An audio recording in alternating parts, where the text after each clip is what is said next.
गोड बोलून सज्जनाची फसवणूक. एका अरण्यात मदोदकट नावाचा सिंह राजा राहत होता. त्याचे 3 सेवक होते, कावळा, वाघ आणि कोल्हा. एकदा ते जंगलात इकडे तिकडे फिरत असताना त्यांना एक उंट दिसला. त्याने उंटाला विचारलं, काय रे, तू कुठून आलास आणि इथे जंगलात कशाला फिरतोस? त्यावर उंट म्हणाला, अरे, मी एका व्यापाराचा उंट आहे.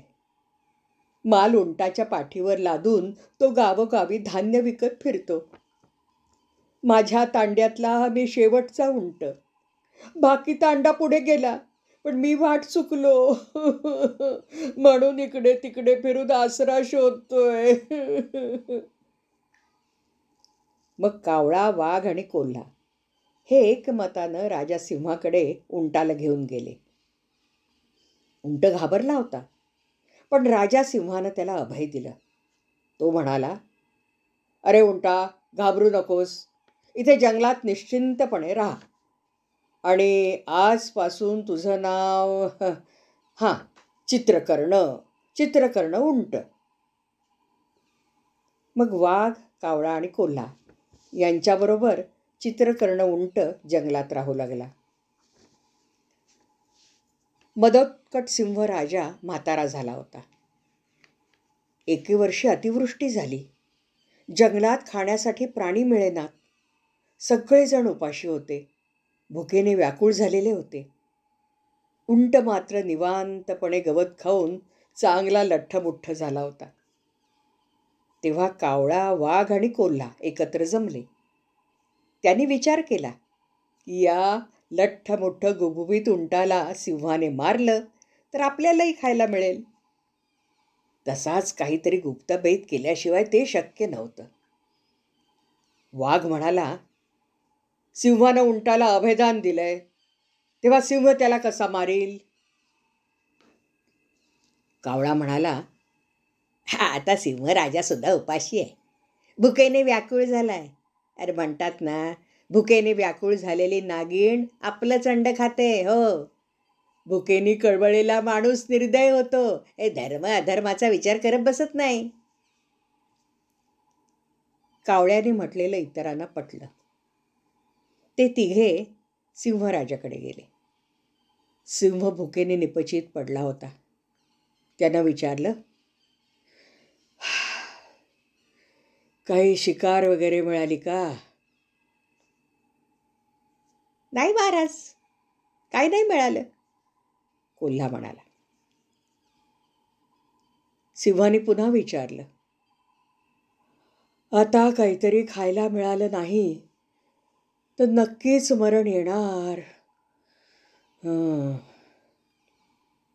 मग कावळा म्हणाला, महाराज, नाही म्हणजे खरं तर आपल्याकडे अन्न आहे. हो हो, पण आपण तर खात नाही, म्हणून तर मरण येणार. काय? आपल्याकडे कुठे शिकार? मला कशी काय दिसली नाही? मग कावळ्याने सिंहाच्या कानात सांगितलं, अहो, एवढा मोठा चित्रकर्ण उंट आहे की आपल्याजवळ. चित्रकर्ण उंट, मऊ गुबगुबीत, धष्टपुष्ट. सिंह दचकला आणि म्हणाला, छे छे छे छे, हो, तसं कसं शक्य आहे? नाही, मी तर त्याला अभयदान दिलंय. जमीनदान, सोनदान, गोदान, अन्नदान या सर्वांपेक्षा अभयदान हे महान श्रेष्ठ दान आहे. त्यामुळे पुण्य मिळतं. हो, पुण्य मिळतंय. कसं मारणार त्या चित्रकर्ण उंटाला? त्यावर कावळा म्हणाला, नाही म्हणजे महाराज, तुम्ही त्याला अभयदान दिलं आहे म्हणून आपणहून त्याला मारणं योग्य नाही. हो, आपणहून त्याला मारू नका. पण तो आपणहून मरायला तयार झाला तर महाराजांची काही हरकत नाही ना. आपणहून.